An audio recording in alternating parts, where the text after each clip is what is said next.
Hello, hello. We want to talk to you about the Make It podcast. I'm your host, Chris Barkley. And I'm your host, Nicholas Buggs. And Chris, this is something I love to talk about. Yeah, the Make It podcast. It's already hard enough to make it as a creative. So give yourself a little advantage and listen to the Make It podcast. You know, it's a lot more than just a podcast about film and filmmakers. It's a podcast, Nick, about me and you as well. And we really have a lot of fun. We do, man. And I will tell you, the guests are amazing. Guests are amazing. Segments are amazing. We segment out the whole show. We teach you things in a fun way. Audience polls, things we should know, trivia, and leave you a little happier than before you started listening. Yeah, for sure, man. Like you always say, we bat 1,000. We educate, we entertain, we inspire. Not only with our guests, but just with having a good time. So give yourself a little advantage and listen to the Make It podcast. You can find us on YouTube. Just search for the Make It podcast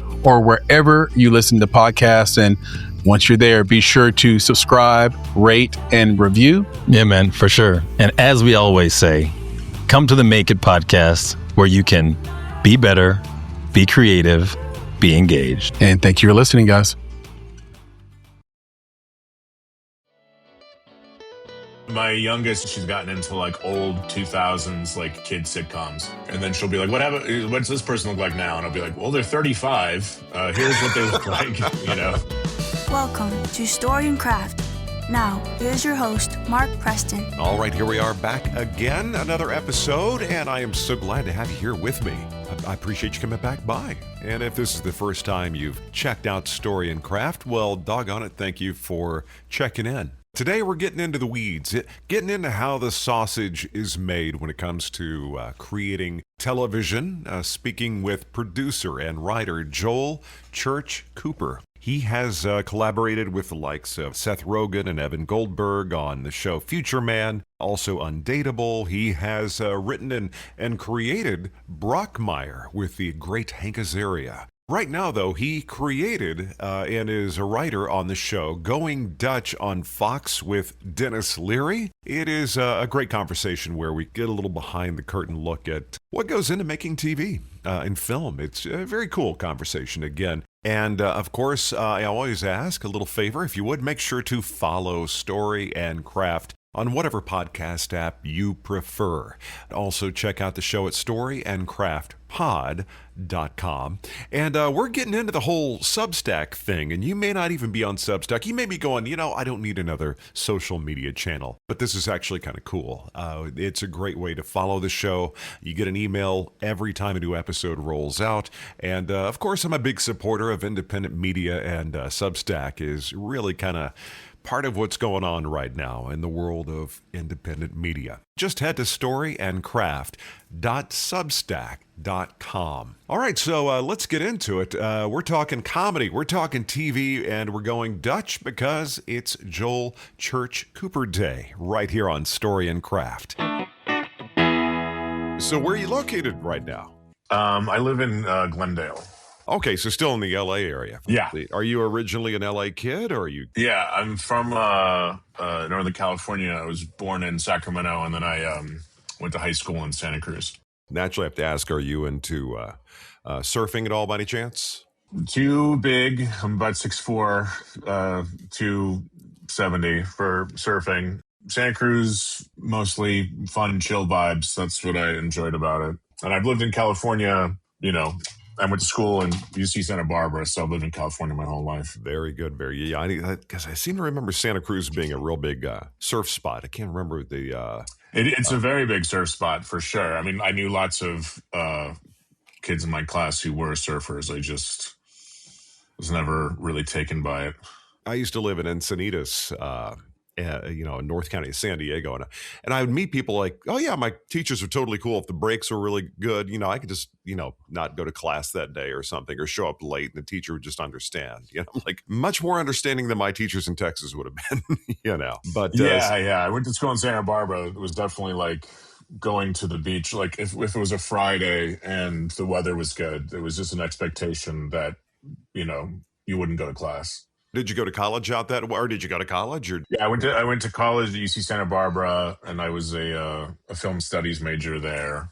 And then I got a job as an assistant right out of college on a sitcom. And so I joined the industry very soon after. So the whole creative thing, that thing kicked off early for you. So you knew in like high school, I guess, that this is what you wanted to do, or? Yeah, I mean, I would say I was like classic movie nerd kid. You know, this was the late 80s, early 90s when movies were at the center of culture, unlike now, and TV was kind of junk. And I watched a crap ton of TV, don't get me wrong, but movies were the special thing, and my dad liked to go to the movies, and so we would go, you know, see at least a movie a weekend, sometimes two. He would call it a double bill. We would find, you know, two movies that were playing, you know, where one ended, we could walk into the other one. And okay, so you did that also. Okay. I did that too. And then we would like do things of like, you know, we would come in together and then we would like we would like take off our jackets and grab a popcorn and then like go in separately to the second movie kind of thing to like, you know, So, and then when I was getting older, you know, it was right when video stores were king, and remember Hollywood Video had a deal where you could do 10 old movies for $10 for 10 days. So I just started going down. Really? Like, I didn't know they did. I had no idea they did that. I think that was their like big, you know, move to like horn in on Blockbuster. And so I just would go down like the lists of 100 best movies, 100 best comedies, Ebert, Leonard Maltin, you know. Then I started going through directors, filmographies. And then when I was older in high school, I got a job at like the local cool video store in Santa Cruz. So I got free rentals and I could, you know, and they had all these foreign movies and all the independent movies. So by the time I went to school, I essentially had a film school education. By the time I went to film school, I was the only one that kind of had seen everything. Yeah, I could see where that's completely possible, you know, because, you know, especially, you know, you're a Gen X kid also, you know, late 80s, early 90s, you remember all that. And it was like Friday nights were kind of an event, you know, it's sort of a cliche or a trope, you know, Blockbuster and get a pizza, but that was kind of a thing. When they moved to DVD, that was cool. I remember the VHS. I remember, do you remember those video discs? I don't know why that thought just popped in my mind. Not DVD, but the big, they look like the size of an album. Laser discs? Laser disc, yeah. Yeah.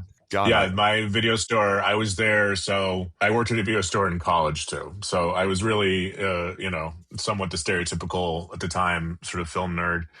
But, you know, free rentals, you can't, the ultimate perk. And so in high school, we switched over to DVD, and I was like young and plugged in. So I was like telling the owner of the store, because he had the largest Laserdisc collection, and it didn't go very well with Laserdisc.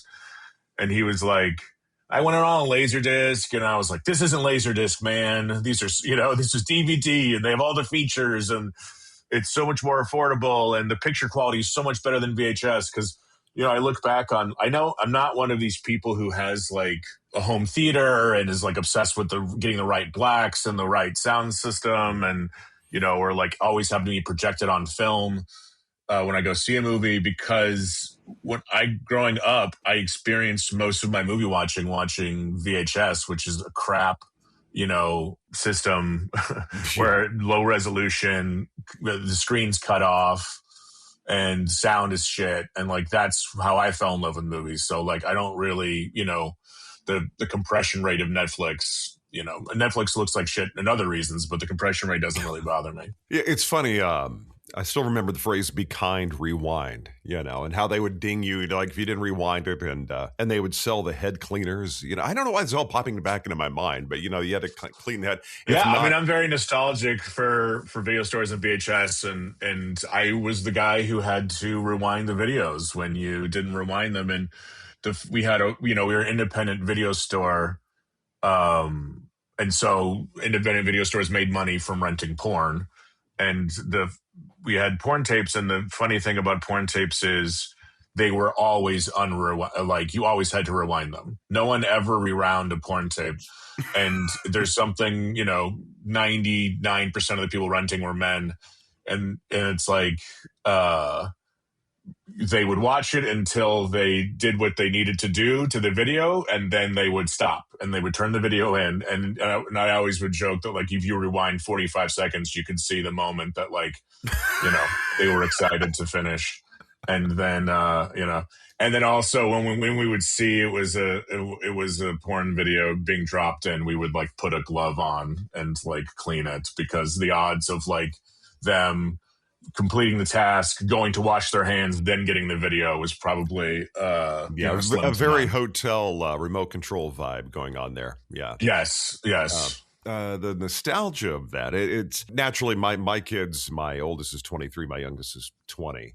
And when we're watching Stranger Things, I think they did a pretty interesting job of kind of capturing the moment, or at least the mall vibe. I've found myself in these little moments of nostalgia lately. Just kind of remembering, and maybe it's because the times we live in, or maybe an era back. You remember back when comedy was king. I mean, you had comedy movies coming out regularly, and I've spoken to different folks, and we talk about the economics of it and whatever. But I'm kind of curious, as a Gen X kid, what are your thoughts on comedy film? Like the ones, just kind of the goofy comedies, or just comedies in general, and just not having as many now as you did back in the day. And, what are your thoughts on that? I think it's symptomatic of two things. The increasing importance of, and if we're talking movies, the increasing importance of international box office. Comedy doesn't travel well. Comedy's pretty language specific. There are comedies that have done well, but usually they're like I think the best international comedy, if not the best, top 5 was Ted. The bear, because you could dub anything into the bear's mouth, and that's true. And it would curse in Spanish, it could curse in Romanian, or whatever.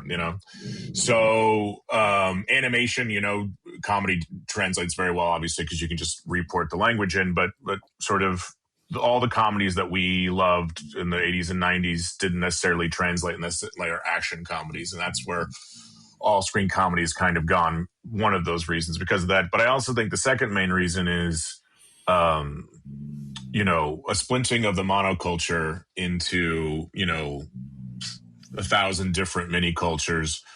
To laugh at something is a communal experience that has some relation to a shared understanding of the world. And I think we've lost that in a myriad of ways. And,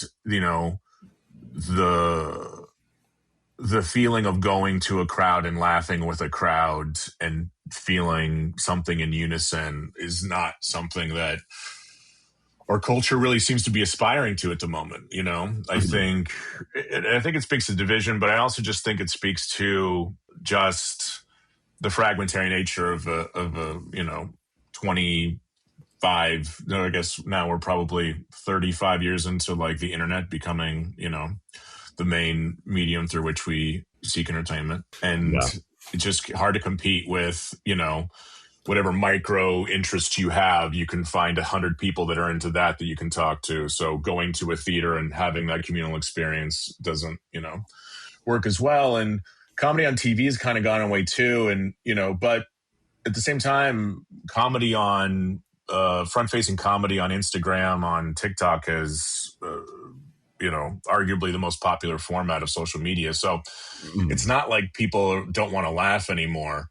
It's just, I feel like they're doing it in ways that are more hyper-specific and hyper-targeted than sort of mass entertainment. I know I've talked about on my show a few times, missing the Judd Apatow comedies, going back to like Anchorman, just something, you're going to go in, you can disconnect from reality a little, you can laugh, and I just kind of noticed that the stuff that comes out now, it's a different tone. And maybe I think being a Gen X kid, a little skewed, because we grew up in tons of different kind of, we grew up with Sam Kinison and Eddie Murphy, all that stuff that probably wouldn't really fly right now, to say the least. But what were you watching, as far, if you want to say what was not influencing you, but what, if you looked at kind of the Mount Rushmore things that you were watching that kind of informed you not just with writing, but just in general? What kind of turned you on back in the day? I was pretty omnivorous, an omnivore. I watched pretty much every sitcom that was on TV. The only ones I didn't watch were like the ones that were, there was no time shifting, right? There's no on demand. So I would watch a comedy at 8:30. I'd watch a comedy at 9, and if there was another comedy on at 8:30 that I didn't like as much, that would be the one I didn't watch. So I watched like 5 seasons of television shows I didn't particularly like. I just liked them more than the other shows that were on at that time slot. Like I remember I watched every episode of Coach, and I was never more than moderately entertained. But there's something about sitcom rhythm and about comedy, even in middling forms, that I really liked from a young age. I was seeing pretty much everything in the theater by the time I was I remember when I was 10, I saw Unforgiven in the theater with my dad, which is a pretty adult movie for 10. Yeah. I have a 10-year-old. I don't think I would. Was it Gene Hackman? Original title was Gene Hackman. With Clint Eastwood. The original title of the script was The Cut Whore Murders. So that should give you an example of what I was watching when I was 10 with my dad. He just wanted to take me to whatever he wanted to see. So I would see everything with dramas, action movies, comedies. My dad didn't like horror, so we didn't go see horror in the movies. But then on TV, I'd watch 1 hours. I really liked NYPD Blue. But I was definitely a comedy fan who preferred comedy and watched every, comedy I could. I think the game changer for me was, I was probably in 7th grade. So I'm 12. So this is probably 1993. Kids in the Hall, Canadian sketch show, I think had been on for a few seasons, but finally started airing on Comedy Central. And so I hadn't seen that, and they were airing it they had enough episodes that hadn't aired on cable before that they were airing it, like, for me after school every day for like an hour. I think it's a fairly common experience with people my age, that like Kids in the Hall sort of, for comedy nerds, sort of blew my mind. It was so much, I would say, more risk-taking. There were avant-garde, certainly, moments of it. It was queer. It was absurdist, really well written, really well shot. It was just unlike anything I had seen before. And it sort of, that opened my mind to all kinds of alternative comedy and also sort of, I think, set me on the path to what I do now in terms of, what I find funny and what I think is, best about comedy. I think all starts from there. Yeah, do you remember, I don't know why it just popped in my mind, but Not Necessarily the News. Do you remember that show way back? I don't know if they put it on HBO or... Yeah, I think that was on HBO. That was a little before my time. I liked the thing that was probably after, because I was big into sketch. So the thing after Kids in the Hall was a show called Mr. Show with Bob Odenkirk and David Cross. And that was happening as I was watching it. Like, Kids in the Hall was like, it had been maybe shot like 3-4 years before I started watching it. That was the only like sort of thing that I was like very into as it was on. And both of them, I think, are pretty, are considered like alternative comedy sketch classics. And yeah, I really gravitate to those 2 shows. Yes, your dad was kind of like your Sherpa to the theatrical experience, doing the double features and whatever. But I mean, what was his background? Did he have some kind of creative gig, or did he do something totally unrelated? He was sort of semi-related. He ran the public access television station in Sacramento. So, I think 2 things in my career came out of that. One, the belief that anyone should be able to make television. Anyone should be able to express themselves. They used to have a slogan, free speech equals free media. Mm-hmm. I do think, in the world we sort of live in now, you can see the first thing that the powerful do once they take over communications networks is try to limit your ability to communicate. Anyone, on the new TikTok versus the old TikTok. The American right-wing owners took over and immediately limited what you could search for, what you could post, changed the algorithm to push things on you. I remember being a kid, you remembering now I don't mean to be political, but the Republicans were really, I remember Reagan broke up the phone system. AT&T everything was a monopoly. And now when it comes to media, just talking about linear media, like you have two big TV groups, that are going to merge up here. It looks like all of these, every time, Fox selling to Disney, every merger, AT&T and then Discovery buying Warner Brothers, now Warner Brothers selling to Netflix or Paramount, the options being like selling to Paramount and becoming a right-wing government mouthpiece, right? Or selling to Netflix and, eliminating theatrical distribution. It's pretty dark either way. Yeah, I mean, the other countries don't do this, unlimited monopolies and fewer and fewer controls over the media. There are rules in place for reasons. And, for my career, my industry, it's catastrophic. It's less jobs, it's less shows, it's less options of shows, it's more control from the people running them. And, the thing that's sort of unique about where we are now is there was entertainment used to mean one thing, and now it sort of means another, by which I mean used to have to be entertaining, right? You go back, if we go from the days of filmed media right to beginning, I was, as I said, film studies major, so well aware of film history. So it starts with the Nickelodeons.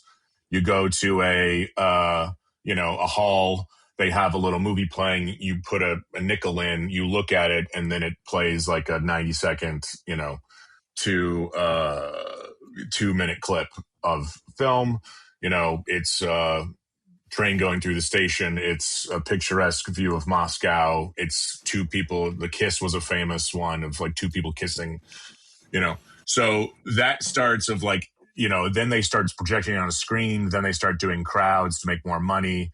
And it was entertaining, and you went to be entertained. Now, entertainment isn't about whether you liked it, whether you're entertained, but about whether you engaged with it, right? It's about attention.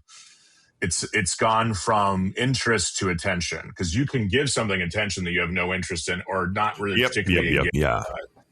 And so then when you're saying that algorithms now are, from the major streaming companies are dictating, certain story moves, certain kind of repeat of information, because they're recognizing, well, our viewers aren't that interested in what's going on the screen at any given time. It's a second screen experience. They have their laptop open. They're checking TikTok while they're watching the streaming movie. And so it's not about whether it's entertaining, because it can't, or we don't even care if it's trying to pull them back from the phone. We'll live with the phone. We just want it on to be background wallpaper that they enjoy having on. And that is a unique thing. That's the thing I don't know if I can ever really embrace, being the second screen. If you're in reality TV, you're in a Hallmark movie kind of thing, that's a second screen experience. You know it. And I had a buddy who used to cut reality TV, and there are things they do to pull you back to the television because it's an important point. They do like dings and like music stings. Raise the volume of dialogue so that you look up from your phone. Oh, this is important. That kind of thing. It's tough for me to engage in, because that's not certainly what this is commercial art. It's art in a commercial setting that has to have, commercial compromises that I'm completely comfortable with. Now, do you think this is a pendulum, though? Do you think it's something that will swing back? It's generational, like maybe the Gen Z kids are finally going to go, I kind of want something a little, they're the tastemakers now. They're the ones that kind of like in our era, rather, back when like, it's amazing when I still think that MTV is no more, because I remember years ago when I worked on the radio, they said you had to watch MTV to know the pulse of what's happening culturally in the country, you know, for a certain generation. Do you think that like the younger generation's going to go, oh, kind of rediscover sitting down and engaging with 30 minutes or an hour of content, not content, like of programming, put it like that? Well, I mean, for a lot of the kids growing up, there is no difference between, 2 hours of scrolling on TikTok and watching a 2-hour movie. The 2-hour movie is, it's the same amount of time to them, and the movie's boring because it's only one thing, and they can watch God knows how many TikToks, right? So I think I don't know if it'll swing back to ever being, the same sort of cultural center point, but I'm on Letterboxd, which is a sort of, social media just for like movies. And there's a lot of like younger generation, people in their late 20s, early 30s. I'm 45. So, a couple generations below me that are on Letterboxd and sort of falling in love with movies for the first time. The difference to me is it's kind of niche. Now it's niche of like a certain high percentage, like it's definitely like millions of people in America are of a younger generation and are getting into movies and revival screenings and logging the movies and talking about them, which I think wasn't the case maybe 10 years ago, but it doesn't seem to be a mass movement. So it's tough for me to, like with each AI iteration that can, deep fake more and more slop, I would hope that future generations will continue to try to engage with visual art and choose it over slop. Thing about slop, though, it comes out thick and heavy, and it's unending. It's a tube that will never stop. You cannot shut it off, and so it's tough to. I think that's not my pessimism, but my sort of cynicism, maybe. I was listening to Matt Damon say something in an interview the other day saying what you said with Netflix, like the way things are written now, you have to reintroduce people to the plot intermittently, because you don't know where they're joining, the ADHD, whatever it happens to be. But as a creative, do you have this little battle between doing it the way you want and the way it's going to work on the screen? Is it a little bit of a challenge for you? Or are you kind of obstinate going, I'm going to do it my way? I'm in a unique position because I have a show on the air right now called Going Dutch. It airs on Fox Broadcast. So in some way, I'm doing a workplace sort of light sitcom that that airs on a broadcast network. So I'm like the most antiquated form of broadcast and television. It's like this is not cutting edge. So I haven't really been given any sort of algorithmic notes on this project. And of the other ones I've done, I haven't either. So I don't have any firsthand experience. I know that they do exist, and specifically with movies, they have certain kind of rules. But the thing that, the algorithm, it sort of anesthetizes you to art, right? Mm-hmm. The central reason they're like, oh, well, our research says, or our numbers say, means that we get the most engagement, meaning the least people turn it off if these things happen in this order in a general sense, which might be true, but it's sort of like one of those things of like, if you have 100% Rotten Tomato movie, that doesn't mean it's the best movie of all time. That just means like 100% of the critics generally were like, yeah, it's good, whereas like the best movies probably have like a 92% on Rotten Tomatoes because they engendered enough, dialogue that some people didn't like it, even though a lot of people really liked it. Right. And so I think like an algorithm driven platform that is feeding you things to consume, it's trying to make it go down as easy as it can. And I've watched plenty of challenging art. I went to film school. I've watched non-narrative art. I like sort of, growing up in America the way I do, I like a classical Hollywood storytelling, but I also like storytelling that challenges me and that is trying to tell me a story in a way I haven't seen before. And that's, ultimately, I still think what I try to do. And, on this particular show, a lot of times the powers that be push back, but I'm always trying to tell you a familiar story in an unfamiliar way. And I still think there's value in that. And so, if they pay me enough and, I'm employed in this bleak entertainment market, I'll listen to what the algorithm says too. But I still think my storytelling instincts are a little more challenging than what the algorithm, I think, dictates. Hi, I'm Chad Quant. I write for TV shows such as Guillermo del Toro's Troll Hunters, Star Trek Prodigy, and the upcoming Avatar: Seven Havens. But when I'm not writing stories myself, I'm talking to other artists about them. That's why I made the podcast Stories That Stick with Chad Quant. I have creatives on to talk about the stories that, well, stuck with them. Narrative arcs, memorable characters, and breaking through those tropes. We have guests like Jordan Morris, Brian David Gilbert, IMHO's Darby and Alexis, and many more.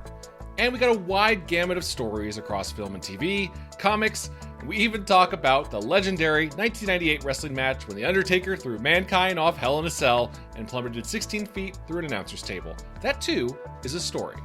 Come join me on a creative journey to understand these narratives, both classic and cult, and how they influence the new ones.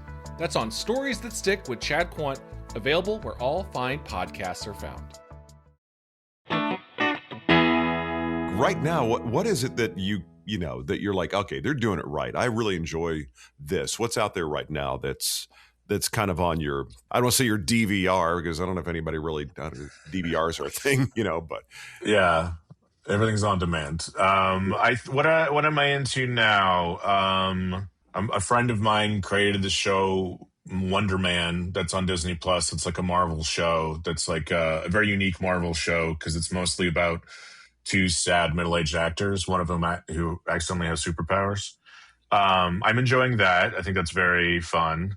I went back and I watched, some of the movies that got nominated this year, and I really like Blue Moon, the Richard Linklater movie. Yeah, anything really he does, I love. Yeah. Yeah, I mean, he's pretty prolific, and so he's made a lot of movies. I've seen pretty much all of them. I think this is a top 5. I would put it after the Before movies and Dazed and Confused, but I would probably put it, I think that makes it 5th. I really think it's exceptional. I think the script is really good. The performance is good. It's also about, I've written in a lot of creative partnerships. It's sort of what that movie's about. And it does get to it, a truth about that experience of the ways your lives can become enmeshed, and it starts to become difficult whose idea was it originally and what different working styles are. And, so I thought that was exceptional. I really liked the Bone Temple, 28 Years Later. I thought that was incredible. I saw that in the theater. Just liked Send Help a lot, the new Sam Raimi movie. Mm-hmm. So there's still good stuff being made, and I try to support it, as whenever something is good, I try to sort of, with my eyeballs or my wallet, make my presence known to support it. And so those, all of those things I think are, and all of them are the kind of thing that I'm talking about, which is that, they're unexpected and they're surprising. And I think the more, and I still think it's true, the more, you become inundated with certain types of storytelling, and when things become rote and predictable, you can kind of tune out.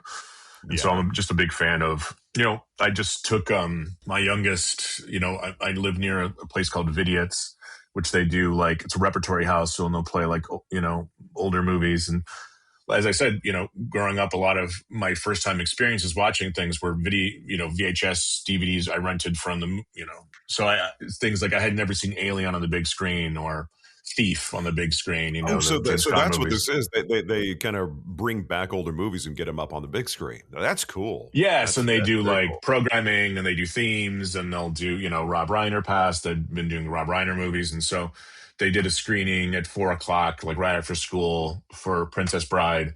And I took my youngest daughter, and took her a little while, but she locked in on it and was really having fun by the end. And the one thing she screamed out was, like with about 10 minutes to go, she was like, nothing is happening in this movie the way I thought it was going to happen. And I was like, yeah, that is kind of the strength. It's William Goldman, right? One of the great screenwriters, wrote the book originally and then adapted his own book. And that is kind of the key to it. Is it's a fairy tale that ends with the good guys win, they go off and get married, love triumphs, but every single step on the way to get there doesn't happen in the order that it would in a normal fairy tale. He dies halfway through, he disappears from the story immediately, because he like dies off in the thing, then comes back. Like it just is unpredictable. While, and I do think that's what everyone is, if you're trying to go for a story for entertainment, which most people are, then I think that's what you want, which is you want, an unpredictable journey to a safe, warm place, at the end that you hoped it went to. Well, how old are your kids? They are 10 and one's 6, about to be 7, and she'll count down the days. So you still have Disney Channel show theme music in your mind all day long. I don't know if you're, because my kids were like, sure. I could. It's so strange to be at that age now where some of the Disney Channel kids they grew up with are now very much adult actors, and I'm like, yes. My youngest, she's gotten into like old 2000s like kid sitcoms. And then she'll be like, what's this person look like now? And I'll be like, well, they're 35.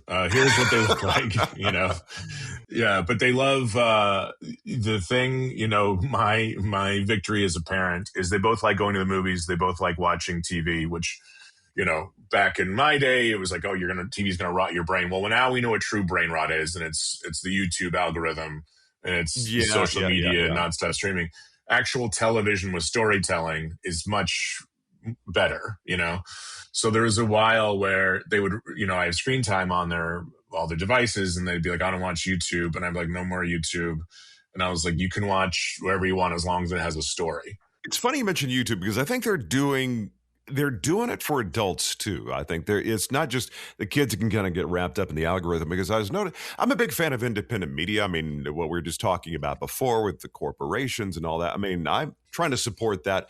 I've even noticed, the big thing now is the thumbnails. They try to I want to go get little bits and pieces of like news commentary, something that's somewhat unbiased, but I want to feel like I'm a little educated on the moment.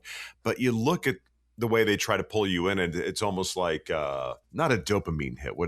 They want to kick that fight or flight button that when it comes to news. I used to kind of goof on like the BBC way of doing news, where they sit there just reading a teleprompter in a very boring way. I kind of miss that, Yeah, I think that to me, it's just, again, it goes back to the point I was making earlier about like the difference between entertainment and like attention and engagement, right? They don't really want to entertain you. They want to engage you. And the quickest way to engage you is with a soldier returns from war and the dog recognizes them, which honestly, all that shit's now AI. Like the easiest thing AI can do is and you can always tell because like the fucking animal will like do something and cheat the camera like Jim from The Office. All AI animal videos do that now. And it's such a ridiculous sort of like, but people love it. Oh, look at the dog. It looked at the camera, right? And they can't tell it's fake and they love it, right? So something gives you the warm ahs, that'll get shared, that'll get engagement, right? Or something that, wherever you are on the political spectrum, right? If you're right wing, being like, they're force feeding hormones into your children's food at school, whatever lie bullshit thing gets you to click on the article. And now you're watching a video, and then you watch one video and then that's sells you another video. If you're on the left, it'll be, how many things do I have that like, look what Trump's up to now, and then whatever.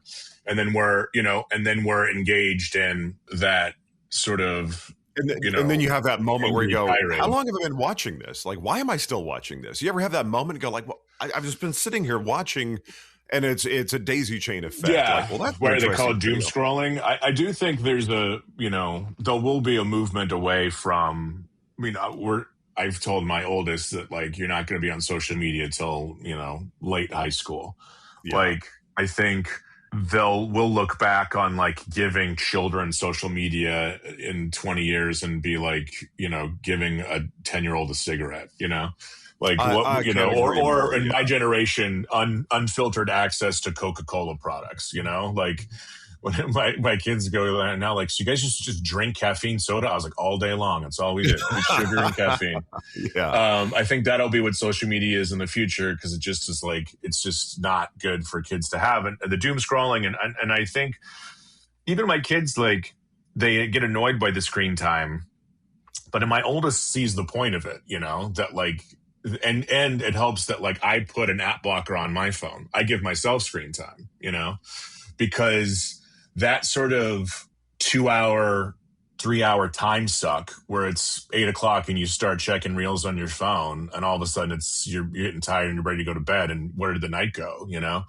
I think that's a dangerous 3 hours, because you're not thinking, you're not really engaging with anything, you're not even engaging with the story, you're not learning anything. It's just the lizard part of your brain is just getting tickled, and you have the illusion of choice with the ability to scroll. So like, I think ultimately that's bad. I think it's bad for the human mind. And, I think the comparison I would make is to analytics in sports, right? Where it's like the more math sort of got into baseball, got into basketball, they changed the game in certain ways. That, basketball, pointing out that the 3-pointer was underutilized, and, it's worth so many more points, so you should jack up as many threes as possible. Baseball, strikeouts, walks, those are the most important thing. Like, keep putting the ball in play, contact, speed don't really matter that much, right? So the analytics pushed the game in a certain direction that became actually, I think both games are more aesthetically displeasing than 20 years ago, the versions of it, right? That's and really I feel interesting like to say. There's less passion. I don't find that people get passionate in the same way about it for the same reasons. Even now it's like this. I was watching something the other day about talk about having a phone in your hand, the gambling aspect of it. So they're Yes. tapping different parts of people's brain, and I don't know how much. Like when we were watching stuff, there was joy. There was, I don't want to say joy, but there was more of an emotional kind of connection as opposed to a reactionary connection to something. I don't know if that makes any sense or not. I just think, just finishing off the point of like, and referencing what you're talking about, like, I think that sort of data analysis for an algorithm for social media is also pushing us to things that like are not only not good for us, but like if you actually looked back and you thought about it, is like not that entertaining.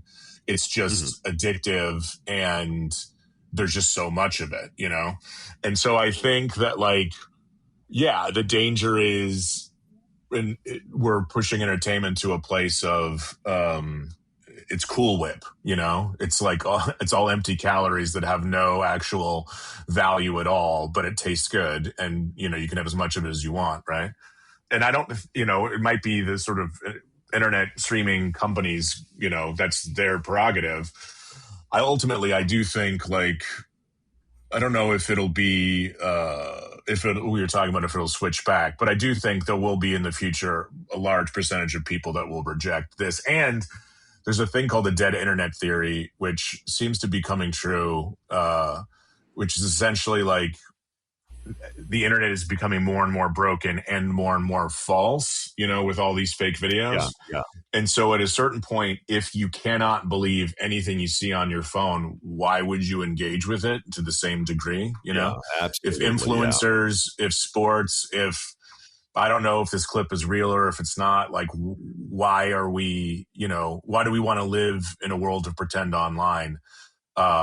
It was one thing when these devices were windows onto another world that maybe was happening outside of where we were that could be more exciting. But if it's an invented world that we don't engage with or don't appreciate, I think at a certain point people will lose interest in it because it'll just have no actual meaning. I think that's instinctive because I remember back, let's see, I got into doing, I was in radio for a while, and voiceover. And there was a phrase like real person, conversational, authentic. It started in the 90s, or that's when I first got involved, started performing. And that kept snowballing more and more and more. You want authenticity. And I think that's our default position as humans. And if we're not consuming something which is authentic, after a while, it's like you said, a bunch of empty calories. We want nutrition. And that's going to be the thing that kind of, turns us on, something a little bit different. Like you mentioned sports, and I look at Brockmire as being just kind of a story within sports, which is, cool. But the genesis of that wasn't it a Funny or Die thing? Or am I imagining that? No, it started off as the Funny or Die video. It really started off as a character that Hank Azaria had been a voice and a character he had sort of been doing. And then he brought that character to Funny or Die, and then they did the Funny or Die video. I was at Funny or Die, but I didn't work on that video. But I liked it, thought it was funny. And then at the time I worked there, which was like maybe 2010, 2011, I was kind of their sports guy because the Venn diagram of comedy nerd, sports nerd, it's a thin slice in the middle.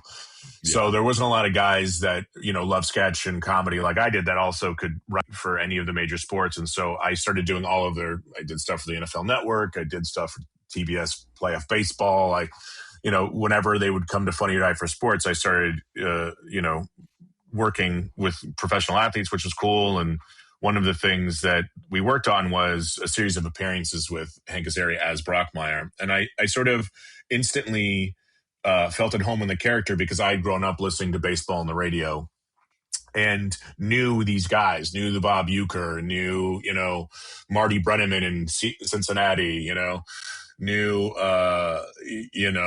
Keith Hernandez in New York, like these sort of like larger than life baseball broadcasters who were kings of their local market.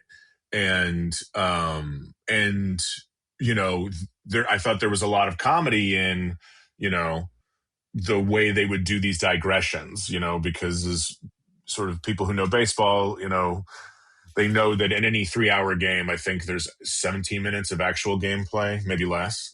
So it's a lot of time to fill, right? And so you get these verbose, always men with deep voices and real characters. And so I got the voice and wrote for him and was able to do appearances in that voice and really, had a lot of fun with it. They asked me to write a movie. I wrote a movie that we almost got made with Hank and Marissa Tomei playing the female lead. And then the money fell out, independent production, as sometimes happens, usually, happens a lot in independent film. And then it was kind of dead. And then I started working in TV, comedy writing, sitcoms. And they came back to me and they're like, hey, do you want to pitch this as a show? I said, yeah, in some ways it makes more sense as a show. And my experience at that point is much more in television.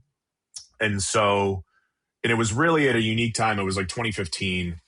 So it was sort of, I would think now that's considered sort of the golden age of sort of, television media. Cable still existed. It was right after The Sopranos and Breaking Bad and The Wire and Girls, so it was like, what is a half-hour comedy? What is a drama? What can you do? How far can you push it? Was all sort of up in the air. And I really I wanted it to be in the world of sports, but really be about America. And I, because I'm a cynical person, but I also, wanted to have a sort of theme running through it. And so right away from the first season, I was like, oh, the show is a man gets better as a country gets worse. That's the show. And so I took this sort of degenerate and I sort of, had him be profligate in his degeneracy. Then I had him get sober. Then I had him sort of work through what being a good person feels like, then what being a good father feels like. All the while the background is the sort of country's falling apart around him. Now, I didn't know in 2015 how accurate, my cynicism about America was going to be. I think it's one of the reasons that the show really holds up. It's just on Netflix now. and I'm getting a lot of people responding to it again because it was sort of not available to stream for a couple years. And, the final season of the show takes place in an apocalyptic 2030s where there's a AI company that has completely taken over the entire economy and a sort of right-wing fascist government. I wrote that in 2019, and so then it came out in the pandemic of 2020 and it was not the kind of vibe people were looking for. But I do think if you watch it now, there's a lot of jokes that I think will play as commentary on our current moment that I wrote. I didn't catch that season. I need to go back in and watch that. A little funny side note. My kids love going to baseball games, and I was in New Orleans at the time. And I was like, you know what? I've done everything on a microphone I think you could do, but I've never done PA announcing for, professional sports. I was like, maybe I could do that. There was a AAA team for the Miami Marlins in New Orleans, and I was like, shit, I'll go do that. Why not? So I decided for a couple seasons to do that. And it's kind of exhausting because you're dealing with at least 70 games per season. I'm like, had other things going on. I didn't realize what kind of a time suck it would be. But it was cool. My kids can come, and stadium was near the house. And they did a Brockmire night. And they had these Crawdaddies jerseys that they'd give out. So I didn't know if you knew that. Because that year we did I have the patch here somewhere for the Crawdaddies. I was really proud of coming up with the name New Orleans Crawdaddies, and then I gave a lot of input on the logo and the mascot. If there's anything one of my true joys in working in this business was getting a chance to design a fake minor league team's logos and colors. I even love this. The first team was the Morristown Frackers, and I based their color on the 70s Padres, like mustard, yellow and dark brown, So I really do have an affinity and a love for baseball in all its forms. And going back to what you're saying, what I tried to sort of invest in the show is I think baseball, because it's 162 games, right? No, and it's what I always say about baseball is because it's America's first sport and really one of the first, I guess you could say soccer, tennis, predated golf, but it's one of the first spectator sports that really took off. And so it's almost like, it's like when you see a nautilus or something in the ocean that's 60 million years old, and you're like, why does it move like that? And you're like, well, it took a while for evolution to sort of there's these archaic things about baseball that would never fly anymore. If you were to design a game now, knowing what we know about sports, one of them is it's 162 games. So there's something about every day you're playing a game. Every day you're playing a 3-hour game. So there's something very existential about baseball because it's day to day. You're not even really there are big games, but there's a big game and there's a game the next day. You struck out, 5 times. Okay, there's a game tomorrow. And there's something about that life, that every day, the drudgery, you keep going, that that's a part of the game that I think is a beautiful part of the game. But I thought it related well to a kind of existentialist comedy, and so we sort of leaned into those themes, I think. Yeah, I think that baseball gives you a chance. It's a lot of time for introspection, a lot of time, like you said, there's only 17 minutes of play or whatever that is, whatever you got. So there's always some kind of promotion or something that, the owners want to make money, and minor league ball is its own world, which is, because you've got these guys that are working their way up. At the same time, you got guys that are multimillionaires coming down because they're, they were injured or something. It's just I'm just like an infinite observer. I just like watching, just the personalities and stuff like that. So it's a wonderful canvas to paint on. But I was going to ask you for the future, man. You did work with Seth Rogen and Evan Goldberg. How did that partnership come along? Was it were they involved in Funny or Die, or how did that come together? No, it wasn't too Funny or Die. It was after Brockmire. I came in and interviewed on the show, and the first season, and I think didn't get it, but came very close. And then for the second season, I think they had regretted maybe not hiring me, and so they reached out again. And, I was showrunning my own show, but it was, the current way that television works is it was 8 episodes. It was on cable. So even showrunning your own show, I had to work on other shows during the off season. So I would work on Feature Man in between seasons of Brockmire, and I loved sci-fi, and I love all the movies that they're referencing and sort of pulling from and sort of iterating off of, and and I liked that it was a sci-fi comedy where we were like trying to keep the rules consistent and really create a sci-fi universe that sort of made sense. And it was great. Point Grey was the company that Seth and Evan run. Really artist first, great people, no assholes. All the people they hire, the directors, are all people they've worked with before. Ben Carlin. That kind of even goes back to that Judd Apatow, what was that show? The show happened. All these guys worked together on in high school. Freaks and Geeks. Freaks and Geeks. Yeah. Which is funny how that show didn't run longer than it did, but it seems like that whole ecosystem of guys and gals, they just kind of all sort of still kind of interact in one way or another, and they're all doing good I stuff. think definitely the company Seth is running is different than Judd Apatow's in different ways, but I do think he's pulling things, obviously, because Judd Apatow found him when he was like a 16-year-old kid. So like he's definitely like, it's a version of that sort of world. And so that was a great show to work on. Really loved it. One of the it was expensive and it got pulled off, I think, as a write down. And so I don't even know if it's streaming anywhere now, because it got sort of, when Zaslav started Zaslaving, other people started like, I can Zaslav. So it got Zaslaved off of Hulu. But there was a really good idea that I didn't write, but I pitched a lot on, that I thought was so interesting, which was, we told an episode that took place in the last season in a time pocket. So it was like a pocket of time where time didn't exist, and trying to tell a story in a place where time doesn't exist, I thought was very fun and challenging. And I thought we did a really funny job with it. It's a bummer that it's difficult to see, because I do think the whole show was really funny and smart and expensive. It looked great, which I think are all things that are rare these days. Like everything kind of looks like shit. There's been many dark, challenging times in the industry in the last, I would say, 5-6 years. And the idea that work, the old industry that, I grew up with, if it was television, it aired once, maybe there'd be repeats. It kind of went off into the ether and to never be seen from again. And so there was a certain zen, writing in the sand on the beach, the waves are going to wash it away quality to it. But at least people saw it. The idea that you made something, craftspeople made it, people acted into it, $80-100 million was spent on a TV show, on a movie, and that all it exists now is as a tax write-off, and as a tax write-off, it can never be seen. That, and I had experienced that a little bit too, because I worked on the second season of Minx, which was an HBO Max show.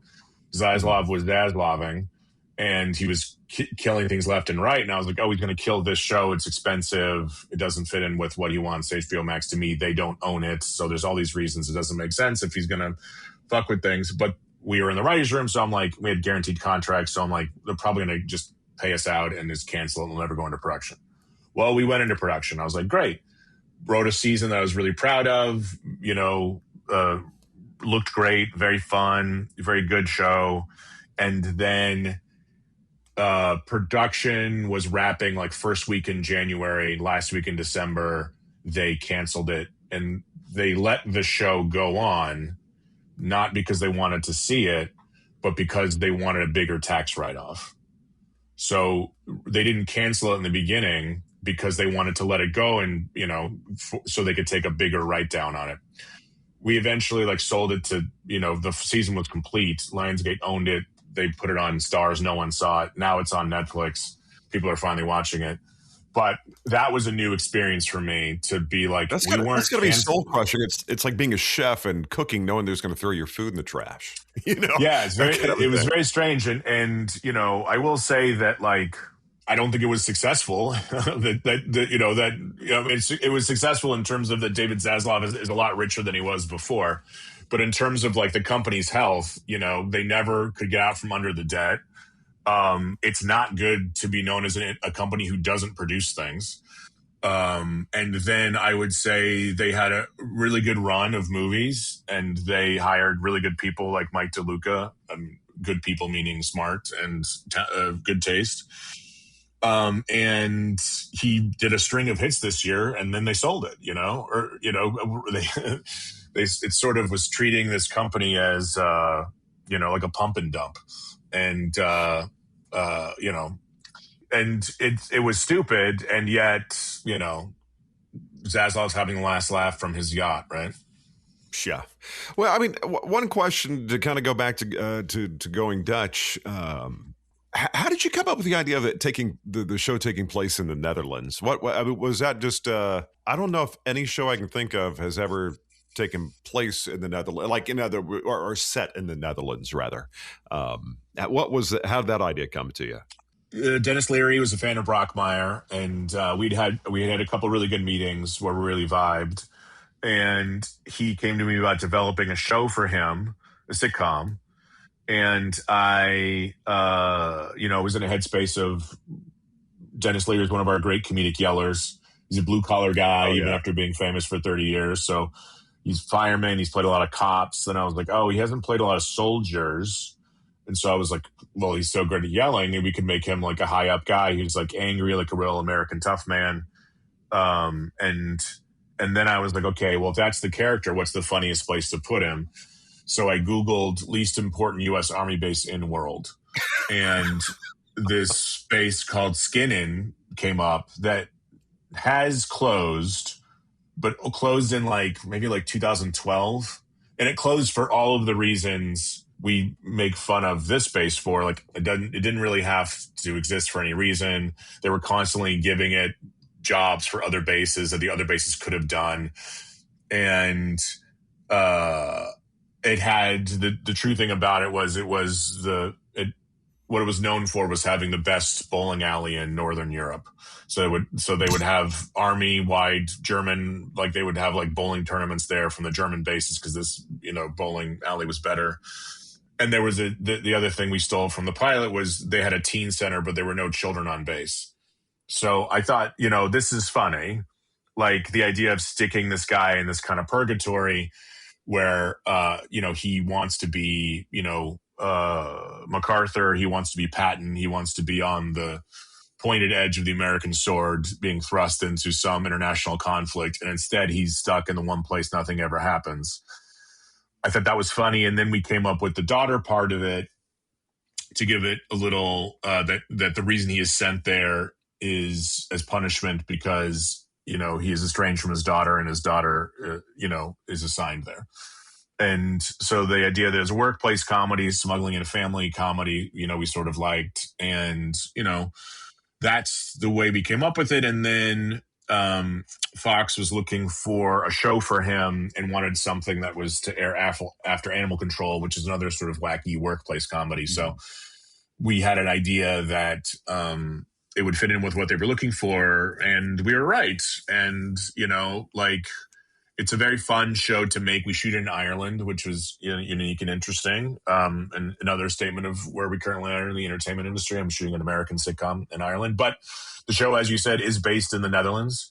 So having a European setting does help. We can go outside and shoot in Ireland, and it's going to double for the Netherlands a lot easier. But my best friend's from Holland, and I do appreciate the very first episode. You didn't bring up stroopwafel, which is they have the best snacks in the world in Holland. And they do, and they love.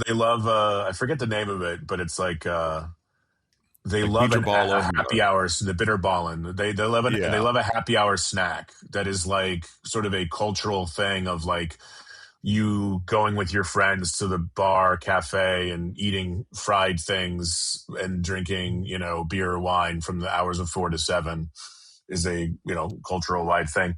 We do a little bit of Netherlands stuff. It's a lot about Americans living abroad and sort of the culture clash between an American military base and, a Dutch society that is, sort of what I say is like Americans always talk about freedom, but they just, the Americans who talk about freedom the most mean the freedoms to say, racial slurs and shoot and whoever they want. So, actual freedom is like you can find in the Netherlands of like, I'm married to 9 people. Like I believe I'm a vampire. I only wear loincloths, like actual freedom is like doing whatever the fuck you want as long as it doesn't hurt somebody. And that's, you can see that in Amsterdam, not necessarily, where this base is located. Where we base it on this base skin, and it's in the sort of like southernmost tip that's surrounded by Germany and Belgium. So it's actually kind of, that area would be, even people in the Netherlands consider it like not really the Netherlands because it's sort of its own little orphan area that is a little German, it's a little Belgian. But so we sort of have a little fun of the sort of Dutch, open society that maybe doesn't quite exist there, but it's still more fun to sort of contrast that with American military culture.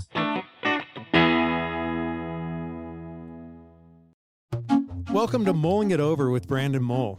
Hi, I'm Brandon Mole. I'm a #1 New York Times bestselling author of a bunch of fantasy series like the Fablehaven series and many more. And I'm Jason Conforto. I'm a filmmaker, a podcaster, and game designer. In this podcast, we're excited to share our love for story and our passion to create. We hope to share a bunch of experiences and lessons learned over a lifetime in creative fields. So look us up, Mulling It Over with Brandon Mole, wherever you get podcasts.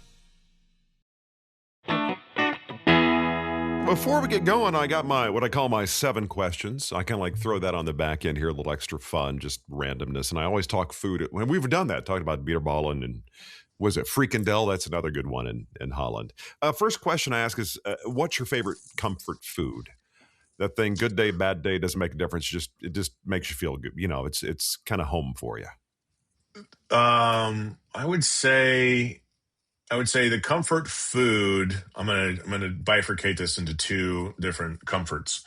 Comfort food, if I want something that's sort of going to make me feel good, and maybe if I feel a little sick, a little down, I'll order pho, Vietnamese chicken soup, that I really like, the broth, the noodles. It's a very sort of, it's the same reason I think people like matzo ball soup of like this sort of warm broth, and the chicken is great, love that. And then I would say but in terms of environment, I find diners very relaxing. As a kid, my family went to a lot of diners, and that was sort of mainly where we went out. So there's something about it, still feels a little fun, but I also like that it's a place where you go to a nice restaurant, there's a certain kind of clientele, there's a certain level of class, that's going to pay $150 for a meal, right? A diner's for everybody.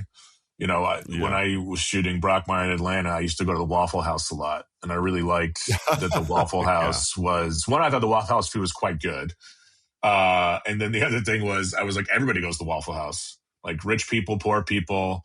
You go after church, there's whole families. You go late at night, everyone's coming from the club, going to the Waffle House. Like, it has way more character than Denny's does. It's got its own ecosystem. Listen, bar none, favorite part of the South, Waffle House. I would say that's the pinnacle of Southern culture that I experienced. Those are my answer to that one. Very good, very good. Now, the next question I got is, if you're going to be sitting down, you and 3 people, living or not, going to be talking story, having coffee for an afternoon or evening, who would those 3 people be that you would like to sit down with? I love Buster Keaton. Loved him, fell in love with him in college. My youngest daughter's name is Keaton, after Buster Keaton. So I would love to talk comedy with him, specifically visual comedy. I think the reason, in my mind, his stuff holds up better than Chaplin's is he was so much more of a dynamic visual filmmaker, and was playing with, almost had an engineer's mind of how to construct visual comedy on screen. So I'd love to pick his brain. Also, he has a million stories and was a child vaudeville star and and could knock it back, but then he got sober. So I would try to meet him some point in the middle where he could drink, but not get too drunk, and have him there at the dinner. Then I would say I'm a big fan of James L. Brooks and sort of mystified by what's happened to him with the last few movies. But, if you go back and you say who had a more totemic career in my lifetime, from, early TV writing to Mary Tyler Moore Show to Taxi to The Simpsons to Terms of Endearment to Broadcast News. Basically, there's a 30-year period where if it was good in comedy, James L. Brooks, had his hand in it. Also produced, Wes Anderson's first movie, produced Cameron Crowe's first movie. So the ways in which his sort of comedic tentacles reached out to everything I cared about, probably not current day, maybe like 80s, 90s, if I can choose. James L. Brooks, something maybe had his finger a little more on the pulse. And then last, probably someone from the world of sports. I guess maybe Joe Montana. That I'm a Niners fan from way back. He's an interesting guy. He has stories. He talks shit. He's the original sort of, quarterback hero that I always had. And I think all the other, Tom Brady grew up idolizing Joe Montana. So it's like all of the greats thought he was the best. So I think, luckily in my career, because I've done so much sports comedy, I've had the opportunity to hang out with athletes and to hear them tell some stories and to ask them questions and, and pick their brain. And I'm always endlessly fascinated, because you grow up as a sports fan. It's a very one-way experience. You're just appreciating things that are happening on a screen and you think it gives you some expertise, but you can never really understand like what it's like to be in that moment, even if playing your sports yourself, because the difference between high school sports and professional sports is a yawning gap. And to hear like what was going on the field in those moments, how their minds work, what it takes to that professional level, it's something that I'm continually fascinated by.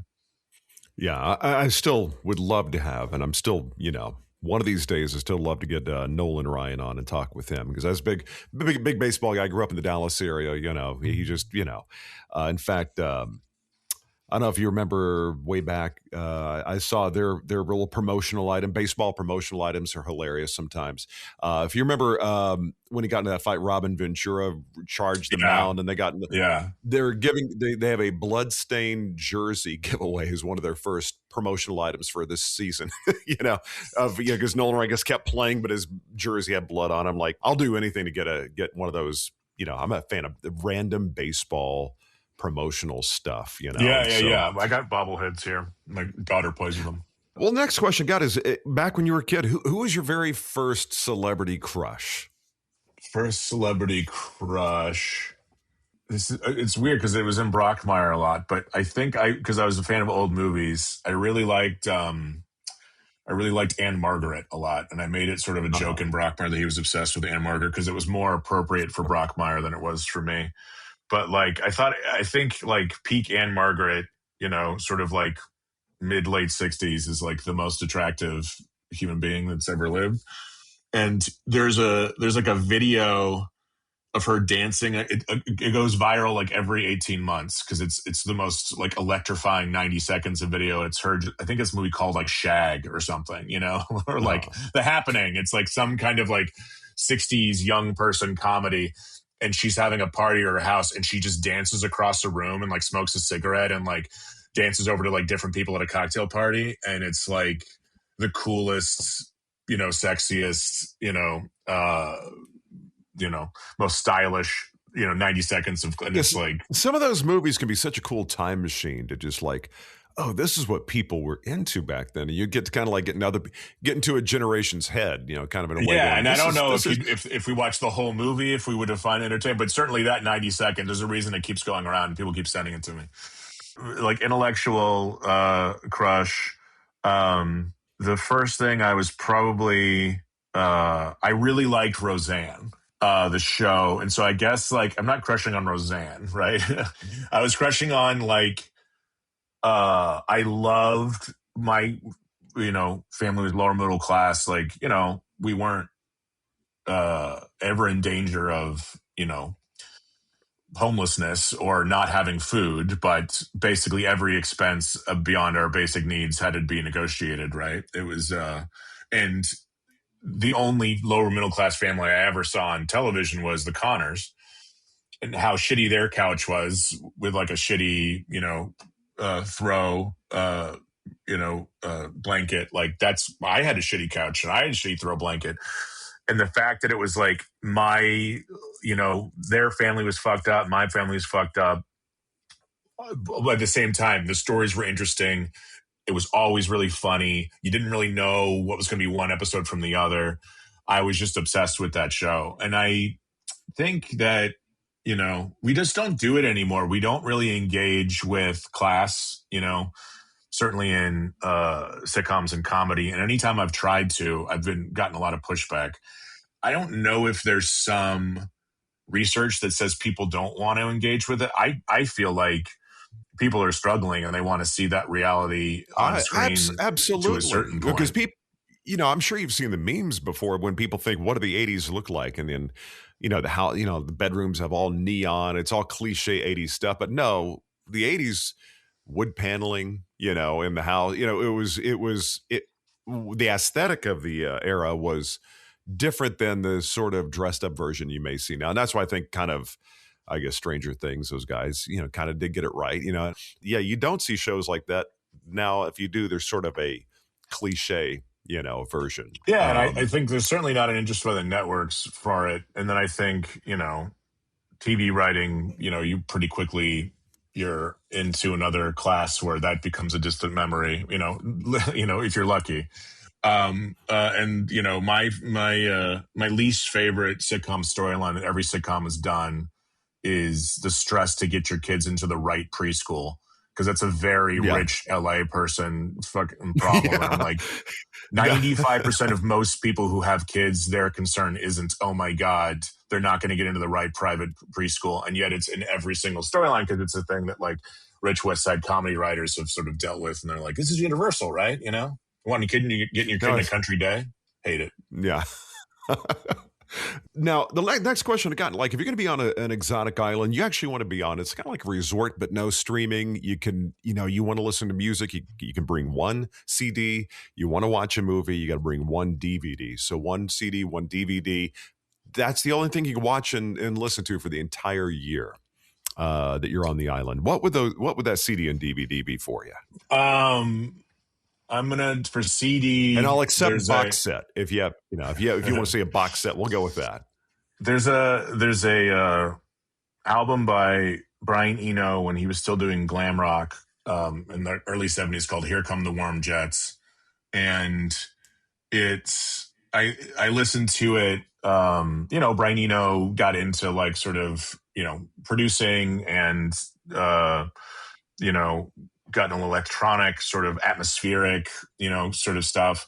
He worked for a long time in sort of like almost like experimental, like atonal stuff. And so this is a glam rock album that has like elements of avant-garde, composing, and is kind of challenging while also being incredibly poppy at the same time.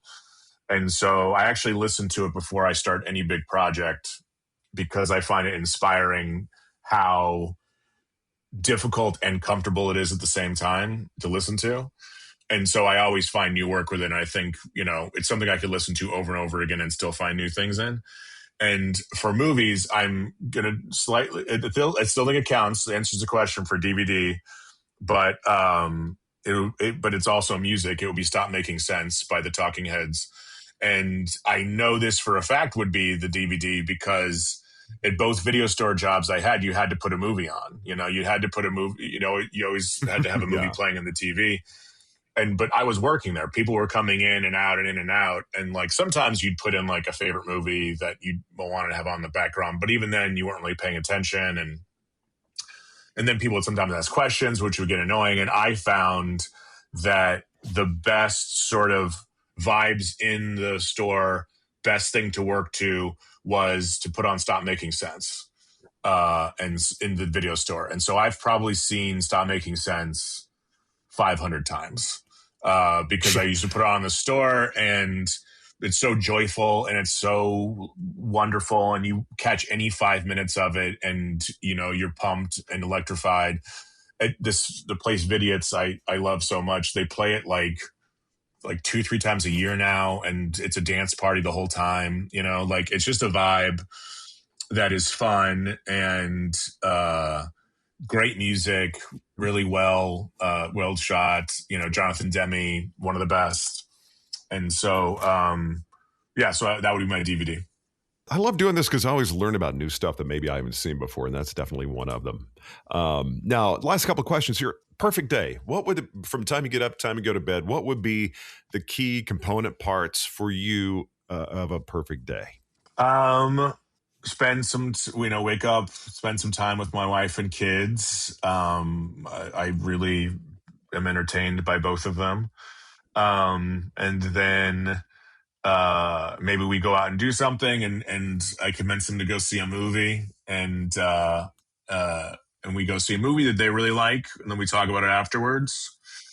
And then I probably then go to dinner and drinks with my wife and friends, and sort of have a social night out. Yeah, I mean, I'm pretty lucky in terms of, in my experience, part of being in a writer's room was people talk about their day and complain. And I worked with a lot of older male writers who would just bitch about their families. And, I am the complete opposite. I really, really love being with my kids, and I'm entertained thoroughly by my wife every day. So my job is to sort of keep what we have going as best I can, because it's working for all of us. That's awesome. That's awesome. I'm the same way with my kids. I'm like, people talk about the kids with an annoyance. I'm like, man, that's pure. Always been, don't get me wrong, they're still kids. Things come up, but it's always joy. Now, next question. If you weren't doing this for a living, if somebody said writing and producing, and none of this is available to you anymore, what would be the number two? What would be the next thing you go, I want to do this as a gig? I think teaching, I like teaching. I liked when I was a student, I liked, I had teachers that had profound impact on me. One of my, I loved history. I took every history class I could, and took enough history classes to have like a history minor in college, even though I didn't, I studied film, but I just loved history. So I think I would probably teach history. It's storytelling in a different form, really. But I think that, especially now, I think the internet really confuses people into living in a culture of now and ignoring everything that came before. And, because everything on the internet is always now. And even if it's something in the past, it's all like my daughter, won't listen to anything I tell her to listen to or anything I like, but she likes Kate Bush now because Kate Bush is in Stranger Things, right? So even the things that are old have to be in a context of new, right? And I do think that, teaching history is important because you start to see the cyclical nature of it. It's not hard to make comparisons with 1930s Weimar Germany to not only what's happening here, but happening in a lot of, countries. And it's helpful to see the patterns because to understand them, to try to change them, it's just helpful to know what happened in the past and how human beings are prone to make the same mistakes. Human nature is human nature. We're hard coded in many ways, So it's history and civics. I think it may be boring when you're in school sometimes, but you need somebody to kind of electrify the kids and go, you know what, and you can give examples and draw up comparisons. Then the moment we're living in now has me remembering a lot of stuff I learned in ninth grade. Sure, without a doubt. Now, the last question I got, if you had that DeLorean and you could jump in it and head back to when you were 16 years old, you got a couple minutes with you as a young guy, what piece of advice would you offer up to yourself to make that moment a little bit better? or to put yourself maybe a little different path. But what would you offer to 16-year-old you? I think I would just let him know that, like, we're doing a version of what we always wanted to do. I think there was a feeling when I was that age, I was certainly the kid in high school that everybody was like, you're going to become some kind of director or something, right? And, I was like the movie kid, right? So that's what everyone knew me for.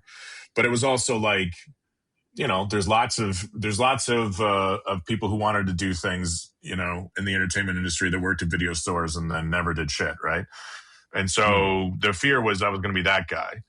And I think just the reassurance of like, that I'm not, that I'm one of the people that has made a living of this, and that I've worked with great people, and that I've made work that I'm extremely proud of, that felt unique and special, and that it's still hard, but that, it's not, the sort of, the interests that the 16-year-old me had are the life that I'm living now. I would probably try to be, if I was honest, I'd probably try to help him out with girls a little more than anything else, and have some things I could say to him to help him navigate his love life a little more successfully. Well, my friend, again, thank you. This is fun, and I'm kind of making my way through Going Dutch right now. So thanks to streaming, I can catch up on that. And I want to go see that last season of Brockmire. That sounds quite interesting. It's on Netflix. Sounds very relevant. It's very relevant. I'm happy with how it's aging. Unfortunately for the country, but I'm happy that people are still finding stuff in it. That will be my weekend watch coming up. But my friend, I appreciate it. Go have yourself a great rest of your week, and hopefully we'll catch up down the line. All right. Thank you so much, sir. Okay, there you go. Joel Church Cooper. Enjoyed the conversation. Deep dive, talking how TV gets made. The show you can check out right now on Fox is Going Dutch with Dennis Leary. Highly recommend also go to Netflix. Check out Brockmire if you haven't done so already. Don't forget to go follow Story and Craft on whatever podcast platform you prefer, but make sure to check out storyandcraftpod.com. Everything about the show is right there. Past episodes, past guests, but also don't forget that you can check out the show on storyandcraft.substack.com.